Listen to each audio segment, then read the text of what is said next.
Real crime that Jimmy Lai has been convicted of is committing acts of journalism, of publishing a newspaper that covered what was happening in China, that told the truth about what happened at Tiananmen Square, that in fact acknowledged something happened at Tiananmen Square, that published editorials that were in favor of freedom and democracy and the rule of law, that pushed back against the encroachment of the Chinese Communist Party.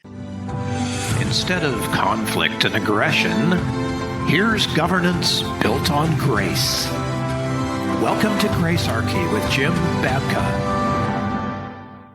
Listening to this show isn't a crime, but the production of it is. If you choose to share it, you too will commit a crime. No joke. If you dare to share this show, you're part of the conspiracy. We'll explain how as we tell you about a man who sits in prison for a made-up crime, held there until they could convict him on a Kafkaesque charges, actually. His health has already deteriorated, as if to add torture to the sentence, but this new conviction will convert his hard time into a death sentence.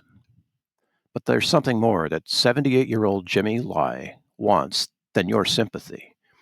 In a party state where a single party is the definition of the government itself, Jimmy's an outlaw.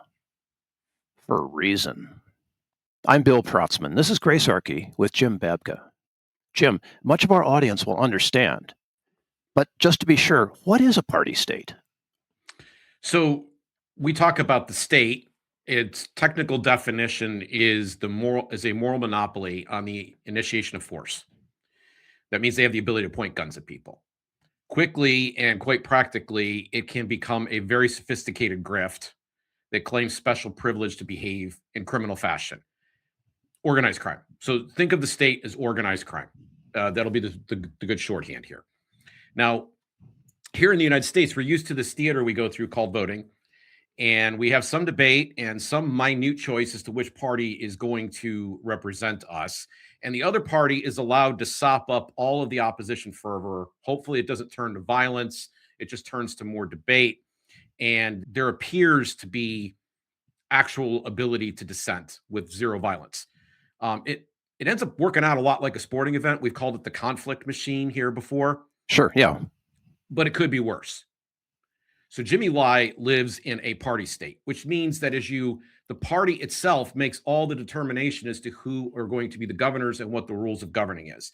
The government itself is subservient to the party. So the party runs everything, and it is a one-party state. So everybody that's in office, everything that's done is done for the good of a party. The party is the state. It is a party state. They are synonymous. There's no, in England, the queen calls upon, or the king now calls upon someone to form a government because the king is the head of state. In China, the party is the state. Full stop. Okay. So, when we talk about ideas like patriotism and stuff like that, we're talking about country here. They're talking about party. Right. Okay? So it's allegiance to people and ideas rather than the nation? It's allegiance to party. To party. Okay. So Party. We're pulling party out as a separate, different than people, ideas, and nation. We've got party. Right. And this ends up setting up Jimmy Lai's story pretty well. In fact, the BBC inadvertently shows kind of their fealty to the Chinese Communist Party by putting out the following headline. This billionaire tested China's limits. It cost him his freedom. There's the headline as I printed it out here today. So he's testing the limits of the state by testing the party. He's testing the very national security of, they say their government, they might even say their country or their state, but what they really mean is their party. Understood. I've got a question for you about that later on. So okay. when you hit the BBC again, get back to me. So we covered Jimmy Lai's story in episode 49, 2.5 years ago, Jim. That's awesome. But Jimmy was just convicted like December 15th this year, 2025, for violating the national security law, which carries a potential and likely life sentence. We'll start to see what that sentence will be early next year after days of pre-sentencing hearings scheduled to start January 12th. So we brought back our episode 49 guest to update this story. Jim and I are really glad to welcome Eric Kohn back to Gracearchy. Eric's the CEO of America's Future, which is a national talent accelerator and a community for liberty-minded young professionals. He's been a leader in this organization for a long time, including more than a decade running their Chicago chapter. Before that, Eric held senior communications roles at places like the Acton Institute, Empower Illinois, and the Illinois Policy Institute. He helped produce the award-winning Acton documentary, The Hong Konger, about Jimmy Lai. And if you've ever heard Eric on the radio in Chicago or nationally, you know he's a natural. Eric, thank you for joining us again here on Gracearchy. Jim, Bill, thanks so much for having me back. Eric, I want to break down Jimmy's story. That's what I want to spend the most of our time here today. But we said something at the top of this broadcast that people maybe have a hard time believing, that they're being invited to become criminals with us. They're going to become outlaws if they share this show. That's the action. It's not watching this show. It's actually sharing this show. And they will become outlaws if they do. That's going to seem like it's hyperbole. But I want to play a clip that kind of illustrates from the time that you were here before, that explains kind of what the problem is here. Every single day, sitting here in Grand Rapids, Michigan, talking about Jimmy Lai's case, talking about the film that we made, I'm in daily violation of Hong Kong's national security law, telling people about and his we story. are too, right? Yep, Bill, exactly. did you know you were Right now. signing up for this? Right now. And I invite more people to join me in violating Hong Kong's national security law by watching the film and telling people about the truth about Jimmy Lai, about Tiananmen Square, about what is happening in Hong Kong. Join us in violating the national security law in Hong Kong. So this is what Jimmy's facing his sentencing on. I just want to share with you a little story. This is kind of an amazing thing. So you worked with the Acton Institute when we did that interview, who made the movie The Hong Konger, which we'll talk about as we get into things here. And we used an image at the Zero Aggression Project blog that comes off the cover of, or I guess we call it the cover of your movie, right? It is a picture of Jimmy that was cut out of I think it was a French press thing. I don't know. Anyway, copyright trolls showed up, said that we used that image illegitimately and illegally. We did not. You guys had license and right to share it back out with us to use it for promotional purposes. The trolls showed up, and then the trolls started looking for other images to come after us. So this is the first time I'm telling the audience about this. We have gotten over 100 phone calls over the last, we're going on 19 months now, 18 months. We've gotten over 100 calls. We have received mail from 3 different entities at our business address, more than once in one case. We have received emails week after week after week after week to respond to. And this all started because, and call me a conspiracy theorist, I'm fine with that.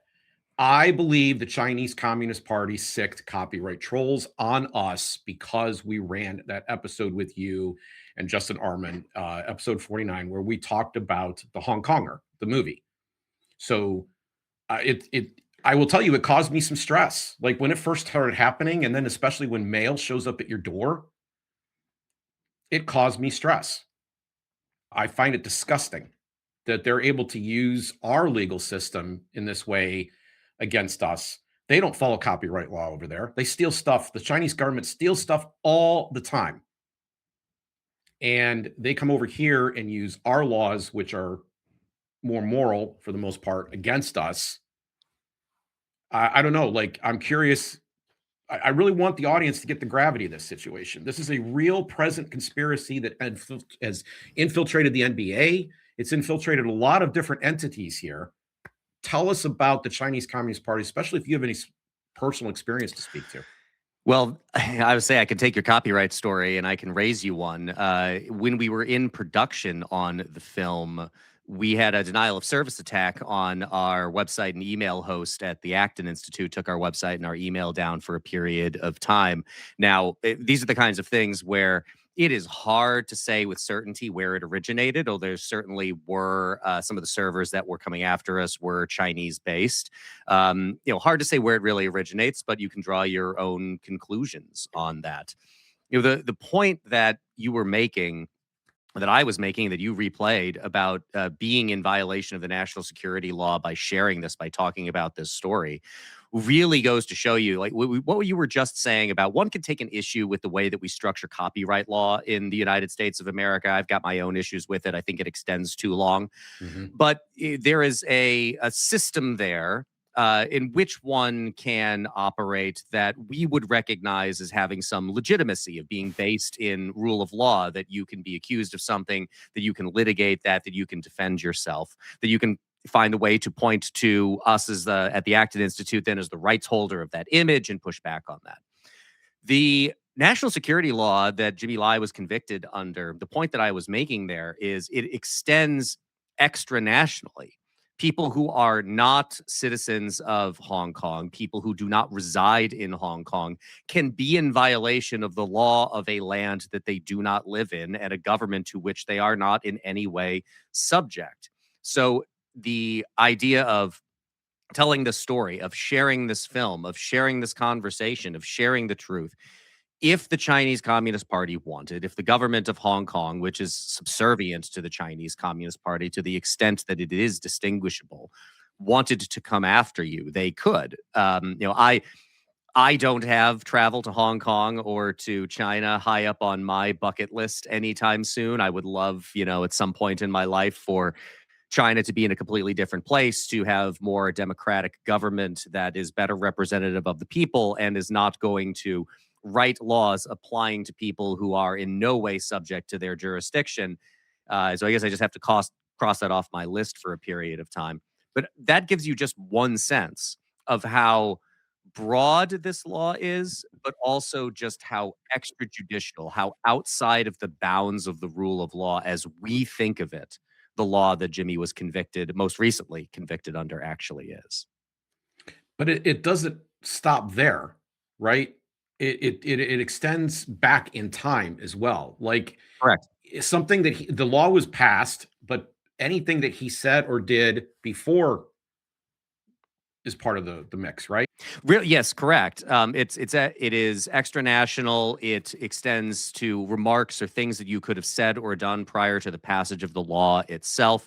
It is a broad catch-all that the government of Hong Kong, as with this law written by the Chinese Communist Party, is using to stifle dissent, to push back on people who, like Jimmy. I mean, the real crime that Jimmy Lai has been convicted of is committing acts of journalism, of publishing a newspaper that covered what was happening in China, that told the truth about what happened at Tiananmen Square, that in fact acknowledged something happened at Tiananmen Square, that published editorials that were in favor of freedom and democracy and the rule of law, that pushed back against the encroachment of the Chinese Communist Party, which, when the handover of Hong Kong happened from the United Kingdom to China in 1997, they were promised a period of 50 years where governance would be effectively the same. And almost immediately after that transition happens, the Chinese Communist Party begins backing away from the promises that they had made there. So this has been a tool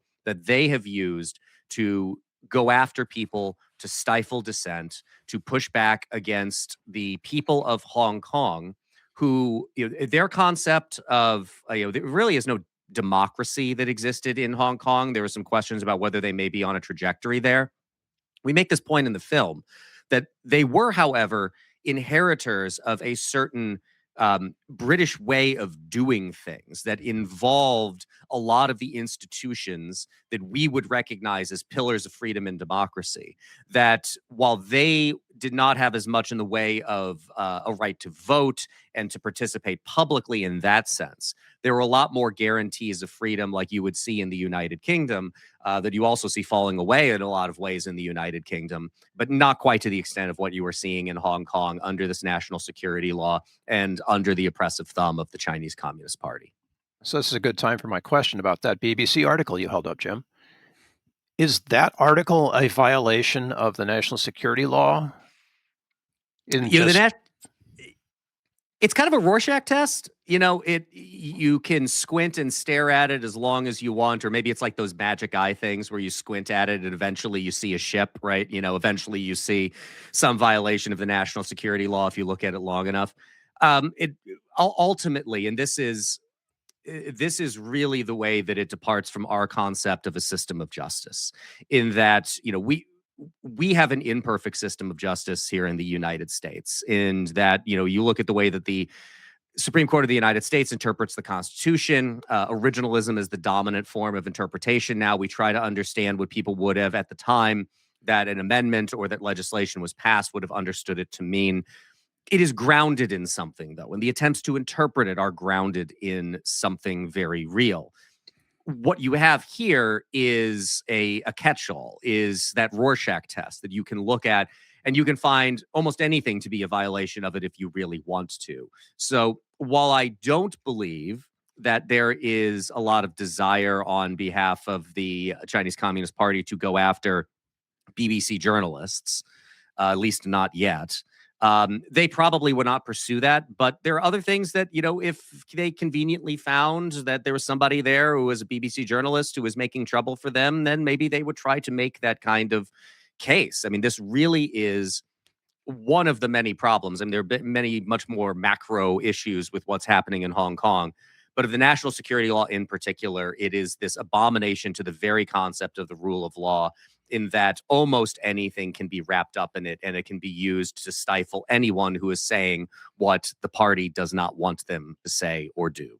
Well, and straight from that same BBC article, his quote verdict was welcomed by Hong Kong's chief executive John Lee, who said Lai had used his newspaper to quote wantonly create social conflicts, end quote, and quote glorify violence, end quote. The law, he added, never allows anyone to harm the country under quote the guise of human rights, democracy, and freedom. And I just want to note, he's saying harm the country, when what we really need to understand is he means harm the party. If there's anything that will diminish the power or question the authority or the means or methods and operations of the Chinese Communist Party, that is illegal. So broadcasting a show like this, putting out a movie like The Hong Konger, which you were involved in producing, those are acts of harming the party. This sounds awfully familiar. We've seen all, We've got Paramount and Warner Brothers in a big battle over who can kowtow to the president best and avoid the censorship of government in America. But at this juncture, that's as bad as that is. You're talking about a situation where it's about whether or not a merger is going to happen. People, plural, not just Jimmy Lai, are sitting in prison over this. And he was kind of driven into a frame job on all of this. I want to get into how this all happened. Jimmy Lai is in prison right now, has been for how long? He was arrested under the national security law in December of 2020. So 5 years now is really how long he has been in prison. He's been convicted twice before in other very trumped up charges, and they've used that as a reason to continue to hold him while this trial had been going on. So 5 years now. And I want everybody to understand just how trumped up we're talking about here. So as I understand it, he's got a large newspaper and magazine business. They own a building, or they have access to a building. They're in that building. They have all the necessary permits to run their business, but they decide to bring in cameras so that they can do what we're doing right now. They can start creating video content that they're going to share out on a blog or as a podcast. They're going to put video material together inside this paper publishing empire. And the government says you started an illegal business without getting a license. To go through that process would have required to submit the entire entity, the existing newspaper, which was critical of the party, the existing magazine, which was critical of the party. That entire charter would have to be brought back into purview just for the ability to do what it's been basically doing all along, use a new medium to do the mission that they've been carrying out. But they called that a new business. And then to put icing on the cake, in every press release, in every public statement, they did not describe what was actually going on and what the charges were in court. They called it fraud. And the media, complicit and lazy as all get out, including our own media, reported it out as, well, he's been accused of fraud. making it sound like he had done something where he had picked somebody's pocket or broken somebody's leg. If you want a real, to us comparison, the comparison that I always used for that charge was essentially like if you want to call it something, it was to be like to violate the prohibition against subletting in your lease. Okay, you want to make an issue out of it, fine. You're not supposed to sublet. All right. So what, you pay a fine or something like that, or it's an issue that you take up really with your landlord. But, this is the way that things function in Hong Kong right now, where the law is used as a weapon. And, we talk in this country about the weaponization of the legal system. I think there are real and legitimate concerns around that, and those deserve discussion. But the way that the laws are written and the way that the legal system is used as a weapon on behalf of as you have noted, Jim, a single party state with a personalist agenda of its leader, is a difference not only in degree, but a difference in kind.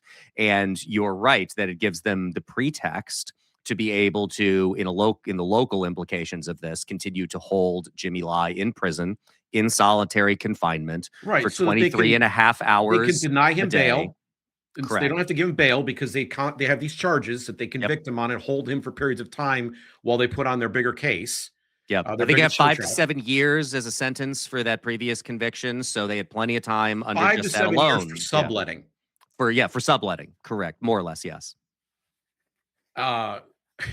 It just boggles the mind. And then before they even do this, they lock up his fortune because Jimmy Lai is a billionaire. Mm-hmm. So they make it so he can't publish his paper or his magazine. They make it so that it's harder for him to mount a defense. They lock up his assets. They seize all of them, and then they arrest him. So they're doing all this stuff on the front end.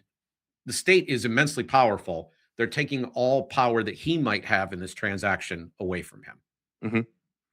It is the inversion, again, of the way that we understand what the law is for, that the law is in a civil context to adjudicate disputes amongst each other. But in the way that we think of the Constitution, of the Bill of Rights, these are protections that we as people have from actions of the state itself. The inversion that exists in China and in Hong Kong in particular in this case is that the law exists as a tool, as a pretext creator in order to allow the state to do what it wants, to shut up who it wants, to punish who it wants, to do what it thinks it needs to do in order to preserve the continuation of its rule. And I want to make a point here about, as we think about the evolution of the way we think about China over the last 30 years or so. There is this hope that we open up China to more commerce, that we get the economies a little bit more enmeshed, that if the people of China gained some sense of economic liberty, they would start demanding political liberty. And I think it's very fair for the people who point out that, like, well, that has not worked. And I always hasten to add, yet. We have this tendency to project in straight lines the way that we talk about world events, that we talk about politics, even though we recognize that they almost never proceed in straight lines. And regimes like you see in China are strong, but think of them more like marble in that they're strong, but there's a brittleness to them. There's not a lot of flexibility. And when it cracks, the whole thing crumbles in a way that other systems, Western systems based in the liberalism of the founding of the American experiment, are a lot more flexible and it can absorb a lot more. So I think it is certainly true that the government of China, the Chinese Communist Party, is just about as scared of the people as the people are of that regime. We've seen things like this before in the Soviet Union. And when you look at the way that the Soviet Union collapsed, when you look at the way that the Berlin Wall, that the gate was opened, that it was this kind of almost fumbling, misunderstanding circumstance created by the fact that these are regimes that do not prize the free sharing of information. And when you do not prize the free sharing of information, you don't know how to make informed decisions. Like we see this right now in the conflict between Russia and Ukraine, at least in the early on point of it, where Putin did not want to be told that things were not going well. And so people don't tell him that things weren't going well. And you have what they hoped was going to be over in a month or two dragging out for years. And that should highlight to you the importance of why free-flowing information is so important to a society, not only to the people that live in it, but also to the people who seek to govern it, because you cannot make informed decisions. And the way that these systems are structured cuts off the free flow of information and allows the state, in this case, to turn the law into a weapon that punishes any attempt to increase the free flow of information in these areas. I want to shift gears, and I want to go back kind of the beginning of the story. Let's go back to and get everybody in the audience to come to the point that we're at now. This is background. Hong Kong is a rock. It's an island. There's no, it's not a natural resources haven. It is off the coast of mainland China. It has been independent. It was controlled by the British. We talked about this in the episode 49 that we did with you, Eric, where if you looked at when Milton Friedman traveled to Hong Kong and called it an economic miracle, and they did that filming in 1979, and then you compare it to what it looks like today. The amount of wealth and prosperity and growth that has happened there, even beyond the economic miracle that Milton Friedman was talking about, is immense, because you mentioned they had a British culture. The British governed it up until 1999. This is a place that is relatively free and allowed to prosper. And it's a model. It's a beacon. It's a lamp for all of us to look at around the world for what happens when people are made economically free. What is possible? What can happen? Why regulations and economics as a study matter, and why free markets matter more. And so it's into this environment that Jimmy Lai steps. Jimmy is from mainland China. How does he end up, Eric, in Hong Kong? He's a refugee, in essence. He is on a boat from mainland China to Hong Kong when he is 12. He tells this great story that we share in our film, The Hong Konger, about how he was working to make some money at a train station. He would help carry bags. And this one gentleman reaches in his pocket to thank him and gives him a bar of chocolate. And he takes a bite and, he says, to me, this is heaven. And it's like, where are you from? He says, Hong Kong. And he has this desire then to go there. So he arrives penniless, without anything, as a young man in Hong Kong. And he begins to work in a factory. He tells this other great story, too, about I don't think this made the cut of the film, but it's in our Call of the Entrepreneur film that the Acton Institute produced, I think around 2010, 2011, where we had interviewed Jimmy Lai for that film way back before I worked for the Acton Institute. And he tells a story of, smelling the street food the first morning that he was there and realizing, like, this is the smell of freedom. Like, this is what does not exist where I came from. And he goes from working in this factory to putting enough capital together in order to open his own factory. He becomes an entrepreneur. He opens a clothing business called Giordano that was like a real first mover in fast fashion in the East. It actually spread through mainland China as well, which China would use later to leverage him, or to attempt to leverage him. And it's after Tiananmen Square in 1989 where he decides that I need to do something else. He decides to get into the publishing business. So he first starts Next Magazine, and then from there launches Apple Daily, which is a daily newspaper. Think of it a lot like the New York Post. It's tabloidy, but the editorial page of it is dedicated to the idea of freedom and democracy, and is opposed to what is happening in China, to what the single party, the Chinese Communist Party, is doing in China, and the influence they're attempting to exert on places like Hong Kong, where they had a bit of a foothold. So this is how he ends up in the crosshairs of the Chinese Communist Party. It's really all descendant from Tiananmen Square, which is this great breaking point for him personally, as well as for China, generally speaking, where you had the possibility of a democratic revolution in China that would throw off the yoke of a Chinese communist government.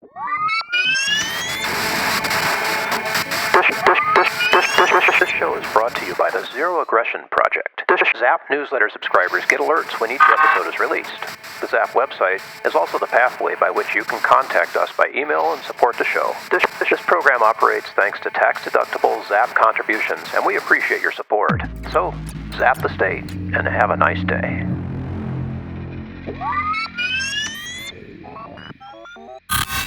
And the tanks roll through Tiananmen Square. What people should understand as well is that, we see the images from Tiananmen Square and then they stick with us. The man standing in front of the column of tanks is one of the great acts of defiance in the 20th century. It wasn't just in Beijing. It was all around the country. And the Chinese Communist Party recognized the threat that this posed. They put it down violently. And you see the escalation of state control from a China that had started to open up more and then only starts opening up strategically in ways that allow it to get wealthier. And again, going back to that hope that this economic freedom would lead to political freedom, it has not, at least as of yet. They have maintained an increasing level of state control over private affairs while continuing to engage in trade and commerce that has raised a lot of people out of poverty. We should be very thankful for that, as someone who desires to see people not live in grinding poverty and recognizing the billions of people that live in China. That has been a good thing. But it is a real dementation of kind of Western commentators that would often look at what is happening in China and they would see this rising prosperity as China as a last resort. Again, if you're not familiar, we don't need to rehearse the entire history of China since it came under the control of communist rulers.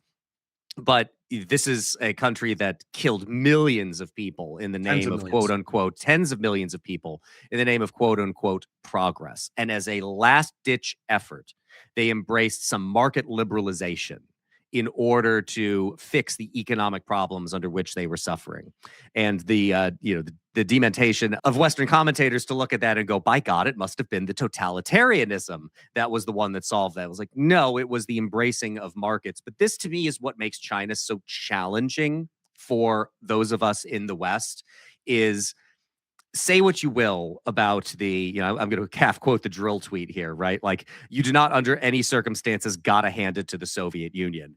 But say what you will about them, they were committed to a political and an ideological and an economic project. And it ultimately paved the path to their own downfall, to the collapse of their regime. There is more of a flexibility in China than there was in the Soviet Union, in that they have embraced free markets controlled to a great extent. So a state capitalism, but nonetheless a capitalist system, not a communist system, that has allowed them to accrue enough wealth to be able to do the things that they are doing on the social and political freedom front in preventing any of those things from manifesting in that country. Okay, so I want this, it sets the stage for the next part of this we need to discuss. And I don't want to go too in depth because people should tune into the Hong Konger, which we will talk about throughout the rest of the show and even plug before we go. But because you do a great job of explaining what I'm about to ask. But in a thumbnail, there's a handover from the British to the Chinese that occurs basically because a lease or an agreement has run its course. And there's a powerful moment that you identified. I don't know if you're going to recall it right now, so I'm putting you really on the spot. You and I appeared on a stage together, and you heard a Hong Konger explain that they never really were consulted. I really would, just in the context of what you just said, which I think is incredibly, incredibly important, that they cracked down in 1989, and they have this very managed economy. Why in the world did the British not include the Hong Kongers? Why did they turn over? Because they didn't necessarily have to. I mean, there was a number of ways this could have been negotiated out. And what we ended up with really, really was a bad deal for the Hong Kongers. Absolutely. So the area of Hong Kong, there are two parts of it that we should talk about. There is the island of Hong Kong that you referenced, which had been won, as well as the other area, the New Territories, in a sense, by the Brits in the Opium Wars in the late 1800s. And you have this island, which is British property, and you have the New Territories that surround it, which were leased by the Brits for 99 years. That comes up, the lease comes up in 1997. And the reason that there's people have pointed this out and asked this question as I've taken the film around the country. Well, Margaret Thatcher was not still in power in 1997. Why is she such a focus as the person who really made this decision? These decisions were in motion in the early 1990s, and it was the belief of Margaret Thatcher and the government of the United Kingdom that they just could not hold on to this territory. We were in a period of a real retrenchment and contraction of empire in the 1990s. The British Empire had basically been winding itself down since the end of the Second World War, and this was one of the last outposts of the British Empire. They just thought there was no politically saleable way that they could have kept any of this area. Now, the important distinction to point out there is the lease was up on the New Territories, the surrounding area, not the island of Hong Kong itself. They could have kept that, and they chose to surrender it in 1997. And what you were referencing there, my friend Samuel Chu, who's on the this panel for this event we did in Sacramento, made this point that has stuck with me, which is, as he said, Hong Kong only ever really existed for about 10 seconds. And it was the 10 seconds in between when the British flag, the flag of the United Kingdom, came down and the Chinese flag went up.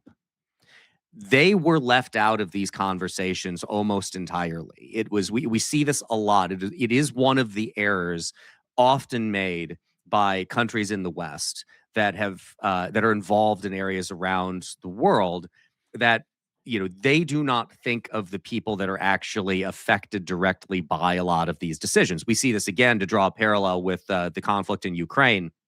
We get a lot of conversations about how will the United States and Russia negotiate an end to this war. Well, the people who are being left out there are the Ukrainians themselves. And the people who are left out of what would happen in a transition from the United Kingdom to China, or any kind of transition, were the people of Hong Kong itself. They, as Samuel pointed out, were not really consulted. And in that extent, an area of Hong Kong, a Hong Kong qua Hong Kong, only ever existed for that short interregnum between one flag coming down and another going up. And it was as if there was a premonition that day in nature, because it was dark and it was stormy and rainy. You see then Prince Charles getting drenched by the storm going on that day. It's just, it portends a darkness that shows up. So I want to fast forward a bit. They set up a system. In fact, they call it two systems in one country. Right? One country, two systems, which is this Deng Xiaoping motto that they thought they would be able to hold on to, and not so much. Yeah, and I think, in hindsight, it seems like it's more of a sales job to the West to get the deal done, right? Don't worry, we're going to maintain the integrity of this island for the next 50 or 60 years. We are not going to try to change it. It's already doing very wonderful. We recognize that, yada, yada, yada, yada, or whatever the equivalent in Chinese is. And then fast forward, because it doesn't work out this way. They start one by one. And again, you do a great job in the Hong Konger showing how they start pulling away right from the start. And then over the years, they keep taking a layer off until we get to the teens. There's two times I think that are really important. There's the early, or mid part of the previous decade, and then there's right before COVID. So could you walk the audience through those two cycles of protests? What were they about? What did they look like? How peaceful were they? They were both attempts to push back against law that the Chinese Communist Party was attempting to foist on the people of Hong Kong. The nature of the first one, if you'll excuse me, is escaping me a little bit. The second time, which leads to the Umbrella Revolution, is which these images were quite famous to the extent that we were paying attention to what was happening in Hong Kong. The image of all these people with umbrellas that they used to help protect themselves from the actions of the police were quite struck a lot of people and stuck with them. This was the first attempt to implement some kind of a more formal legal control on the island of Hong Kong, on the people of Hong Kong. And you get this pushback in the form of these marches, of these democratic actions, of people coming together in the streets. And Jimmy really makes this point. We make the point in the film that, as I pointed out before, like this really was not a place that had democratic government, and protest as a result is a major feature of the way that their system of political engagement functioned. Yeah, And this gets to that flexibility or yes, adjustability component you're talking about. Like, we have these two parties, like we talked about it at the beginning, that at least gives some outlet to allow people to express themselves and then the ability to vote. But this is not something that's there. So if you don't have these means to redress grievances, what is the next natural response? it's people in the streets. And that's what you saw in Hong Kong, just an incredible number of percentage of the people of Hong Kong coming out into the streets in protest to what the Chinese Communist Party was attempting to do. In the Umbrella Revolution, it really does start to grow violent. There is, as with many of these things, there's debate over, who threw the first brick, who fired the first shot. But these were, generally speaking, these were unarmed people against a police force that had once been seen as, again, part and parcel of the people of Hong Kong. It had been, as people in the film say, a good police force until it becomes an agent of the Chinese government, of the Chinese Communist Party, to try to put down these kinds of democratic actions. And we can bemoan, and we should bemoan, that kind of violence breaking out.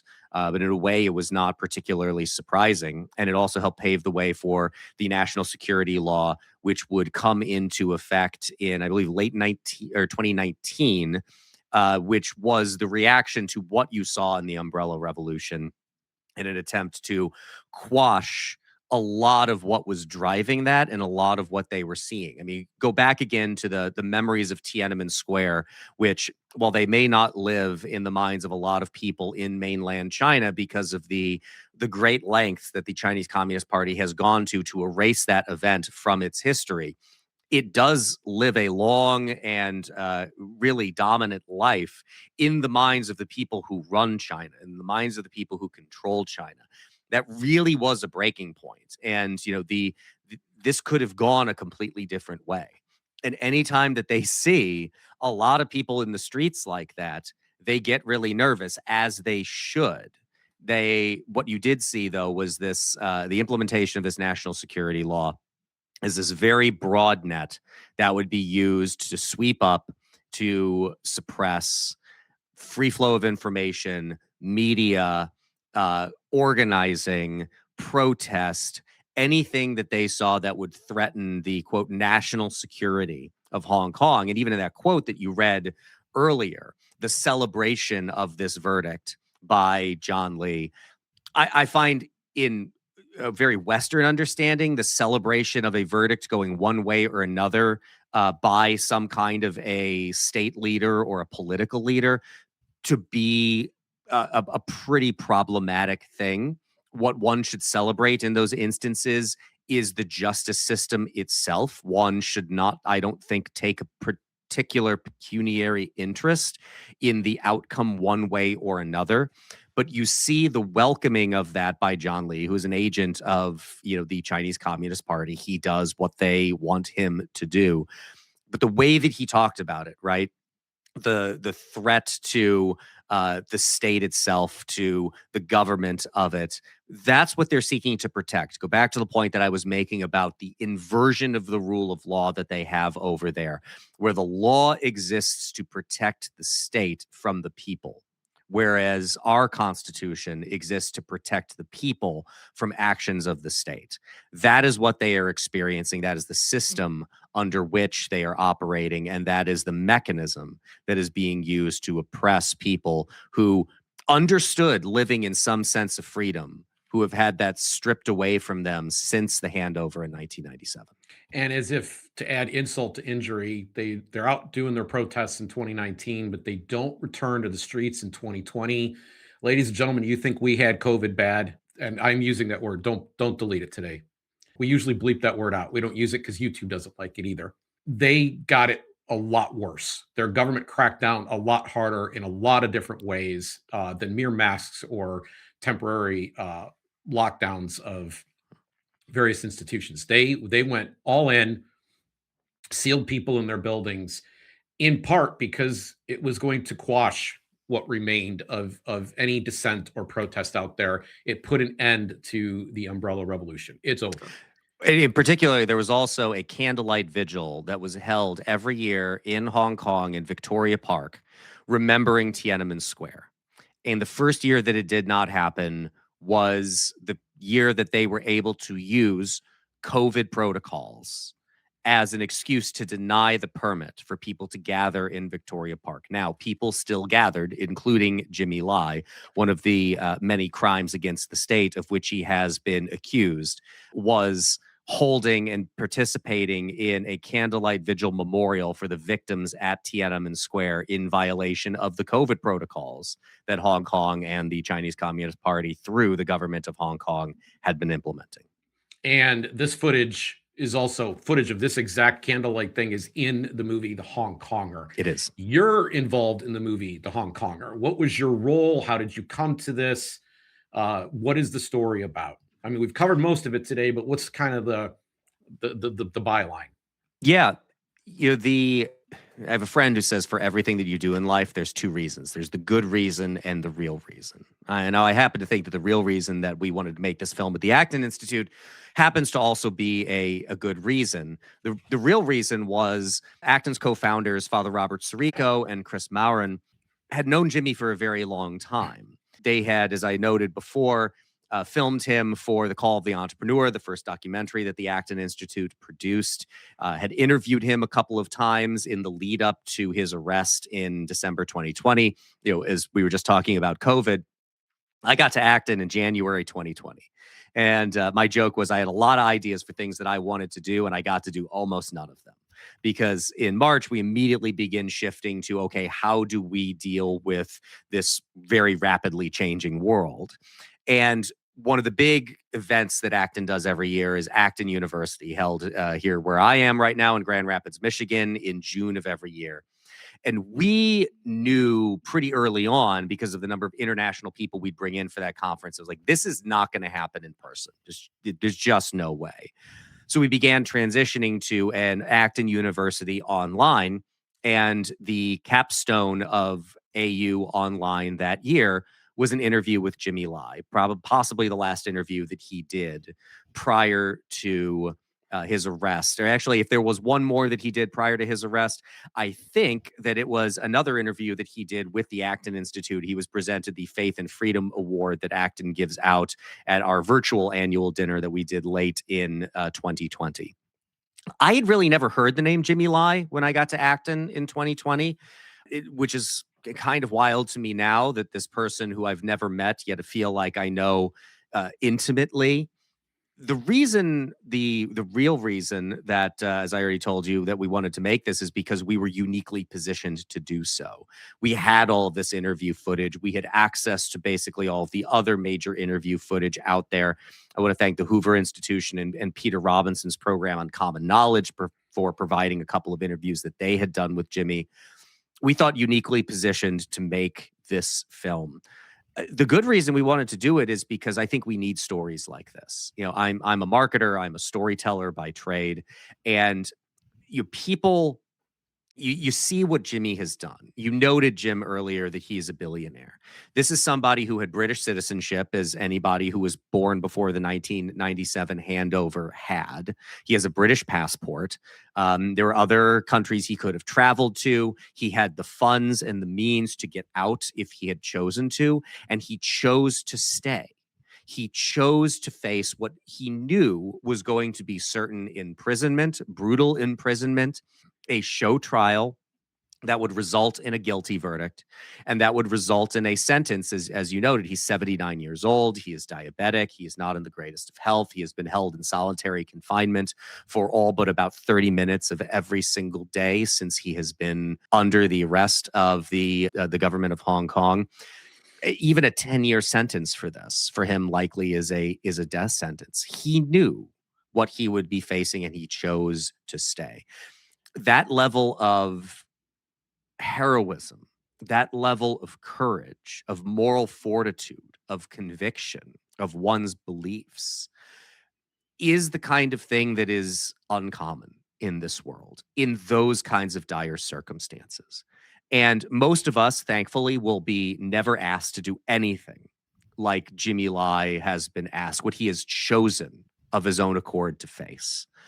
We will never have to make choices like that, God willing. We will never have to make anything remotely like that. But the lesson I think we can take from it is, if somebody can do the right thing when the cost is that great, in those own moments of our lives where the opportunity to, in the Hallmark card version of it, right, to do the right thing when nobody is looking, we have those opportunities to choose to do the right thing. That doing the right thing is always its own self-defense, is always its own justification. I hope people will draw that lesson from an extraordinary example of what Jimmy Lai has been willing to endure. And I emphasize again, willing to endure at the hands of people who wish to persecute him. So we're going to close on that point, because we spent time in episode 49 unpacking Jimmy's motivation. That was something that was a major part of what we did there. And so if you want to get into more of that, that's there, or you can just go to the film, which we're going to talk about one more time before we go. But I want to ask you one more question. And Eric, this is a bit of a curveball. Okay. This question was put by CBS News to Jimmy's daughter. And all due respect, I don't think she was prepared for it. So there are extraordinary measures being undertaken. You could speak to that if you wish, by members of our government and by celebrities and so forth, and even your own former employer, the Acton Institute. We're here today to do that as well, to try to get Jimmy liberated. But what's the case that should be made to the Chinese Communist Party? How is it in their interests to not put Jimmy in prison and keep him in prison for the rest of their life? What is the case that you have a chance to make persuasively to the leaders of that government? What would you say? I would fall back on a precedent that exists, which is the student protest organizers at Tiananmen Square. Let me tell a story briefly. So this would have been in 2022, I believe. Yes. The Acton University in 2022 was the first one that we were back in person for. And we had a couple showings of the Hong Konger at that Acton University. And after one of them, I'd introduced the film at the top. And this Chinese gentleman, older Chinese gentleman, comes up to me after the screening and says, "Excuse me, are you Eric Kohn?" I said, "Yes." And he says, "Oh, great. I have something for you." And I will lie to you, Jim. There was a moment of thought there. It was like, he's going to kill me, isn't he? That's not what it was, thankfully. The person was a wonderful man named Feng Shuo, who was a student protest organizer at Tiananmen Square. Oh, wow. And the gift that he had for me was a couple copies of Apple Daily from its final week of publication before the Chinese Communist Party put it out of business. Which is the part of the film, by the way, that really punches me in the gut, is that whole it really, part of it. That part of the film where you see the paper being shut down, to me is pretty emotionally arresting. And as you had asked me back the response when of you the asked me subscribers. Back to the people who appreciated this paper, who relied on it to know what was going on in their country, in their part of the world, around the world. to lose that. One of the things that I hope to me is a reminder of the power of the film is that, as you had asked me when we were in Sacramento, how many times I'd seen the film, but between working through edits of it, I don't know, a couple hundred times probably. There are parts that still emotionally get to me every time I see it, and I hope that is true for people on the first watching and any other subsequent showings that you may see it at. It is it is. Yeah, that to me is a very powerful part of the entire narrative. So if we're going to make a case for Jimmy to be freed, it's people like Feng Shuo who were imprisoned. He was chased around China for about a year as the 5th most wanted man in China, and imprisoned for about a year in a Chinese prison. And it was pressure from the West. It was pressure from the United States and other Western governments on China to say, this is not in your interest. The amount of attention that is being drawn to you, the amount of, there are mechanisms through the United Nations and others, the World Trade Organization. If you go back to that period of time, this was prior to China's entry into the World Trade Organization. There were things that China wanted and could potentially be denied based upon those kinds of actions. That kind of pressure is the kind of pressure that we need to put on. We need to make that kind of case that it is in their interest to show goodwill to somebody like Jimmy. Now, while I certainly bemoan the conviction on national security law charges, it is a miscarriage of justice under a true understanding of justice as I think there could possibly be, because the verdict was preordained. However, I am of the belief that this was a necessary step to any possibility of Jimmy getting freed. They want their conviction. They want to be able to say that, he violated the national security law and was convicted for doing so.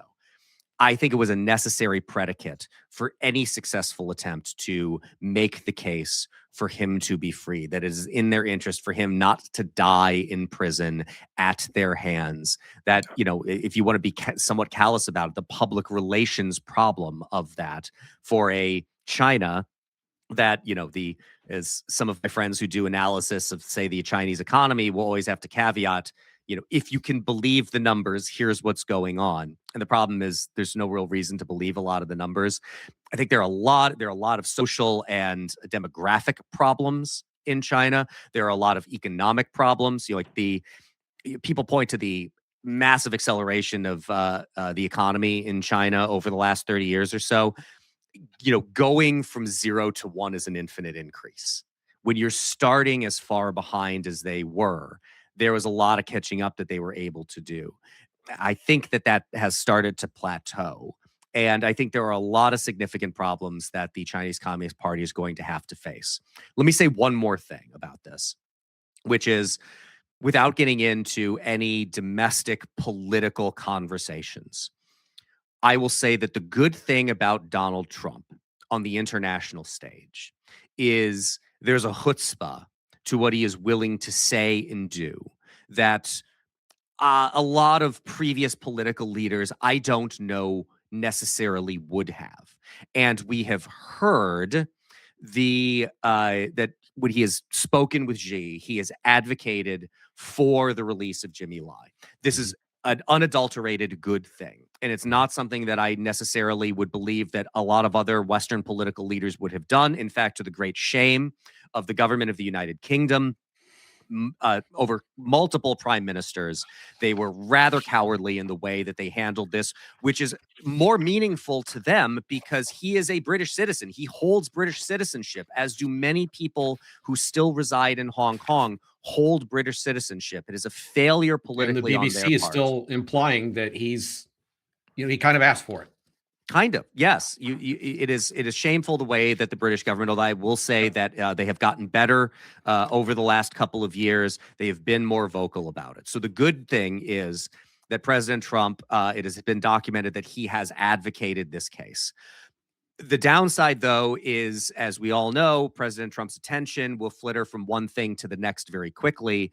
And I think you need a kind of sustained campaign if you're going to be successful here. And I don't know that we're going to see that from President Trump because his attention moves so rapidly. But I think that this is to go back to Milton Friedman, who you referenced earlier. to adapt from one of my favorite quotes from him, which is, it is our job to keep these ideas around and viable for when you arrive at the point in time where the politically impossible becomes the politically inevitable. And I think it is our responsibility to keep telling the story, to keep talking about what is going on in Hong Kong, what is going on in China, what is going on with regard to China's neighbors, so that when the seemingly impossible becomes the inevitable, it doesn't break the way that we saw it break with Tiananmen Square. The things can potentially be different. And we have seen, just by pointing to the example in South Africa, that people who have been persecuted, like Nelson Mandela, can eventually become the future leaders of those countries. Where if you would think at the time that he was imprisoned, like, that's never going to happen. Well, it did. And as I said earlier, straight line projections are easy to make and almost always wrong. So I would encourage people to keep all of that in mind, to keep what is going on in Hong Kong and to people like Jimmy Lai, and to Jimmy Lai specifically, in their thoughts, to talk about it, to violate the national security law along with us, to tell that story, to share the film, The Hong Konger. People can find it at freejimmylai.com. They can also find it on YouTube if you search The Hong Konger. Share the story and keep the pressure up so that now that he has been convicted, once he is sentenced, that you will hopefully see the same kind of compassion, frankly, that was shown towards those student protest organizers at Tiananmen Square, that can be shown towards him, and that he can be freed and be back with his family for the later years of a truly remarkable life that he has lived. Eric, thank you very much for being with us today. We appreciate you coming back to retell this story in some more detail. And I'm hoping that people will want to get more information. So I want to close by beginning to address that. What you heard there was a call to action. And I actually think it is to the Chinese government. I agree with a lot of what Eric said, but I would put this one fine point on it. I think having a martyr on their hands is the wrong conclusion. I think there is a case to be made to them that they come out looking better if they release him from prison.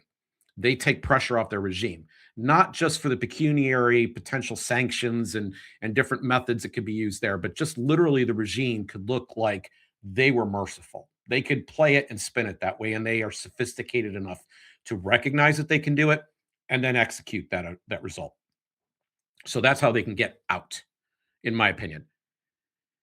But it isn't going to happen unless the story stays out there, unless it stays in the open and it continues to be discussed. From the very beginning of this episode, we have been inviting you to potentially participate in a conspiracy, and that is to share this show right here, as a primer to get people up to date and finding out what the story is and what it's all about, so that they will want to tell others about it, and they will want to tell others. And one way we will know that we have had some success is if you take that simple action of sharing this on social media, of emailing this to friends or texting it to friends, and finding ways to get other people to tune in and gather this information that Eric has laid out for all of you here today. And they become aware of some of the background details of Jimmy Lai's story as it is going legally, because the movie doesn't really cover that. And that's the other subject I want to get to.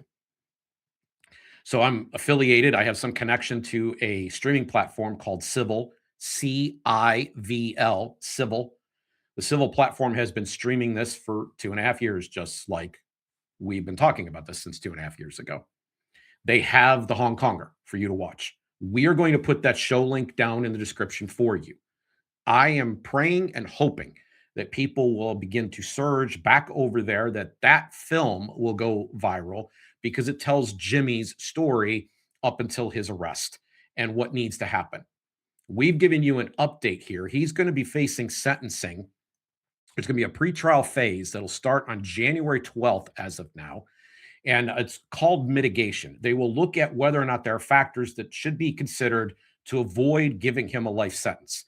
I don't know what's going to happen. My bet would be he gets the life sentence. That will happen sometime more than likely during the first 3-4 months of next year. Then the real work is going to begin.